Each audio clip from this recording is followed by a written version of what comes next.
Ile tashwishi niko nao ni kwamba watu wameona nikikuwa mstari ya mbele kusema kwamba Linda Mwananchi imeanza kupotoka, imepotoka kwa ile laini tuliweka. Mimi kama mwanzilishi nimesema haikukua tuanze kusema kwamba tunajiunga na United Opposition. So nikaambia they do not understand the assignment.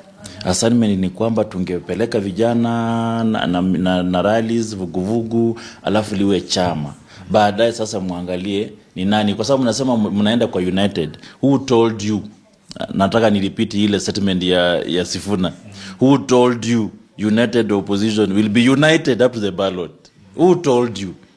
Yeah, usikue tu mtu wa kuangukia vitu. Hii siasa tumeona siasa mingi hii Kenya. Tulikuwa natembea NASA kidogo wengine wakajitoa. Tukatembea kama Azimio, wakina Musalia wakajiunga na Ruto. The last minute wakaita earthquake. Tulikuwa na Kalonzo kidogo wakati wa kutoa Kibaki, Kalonzo ndo huyo akaenda kando. And they are the same players. So I'm telling you, who told you the United Opposition will still be united, number one, and who told you there will still be one term? Yeah? Who told you? Tusikue watu wajinga kwa siasa.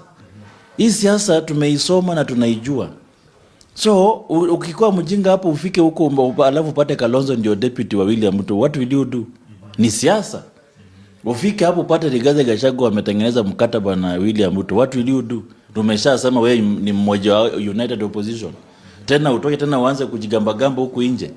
So you'll be wasting your time, your life when you can think through na ujipange.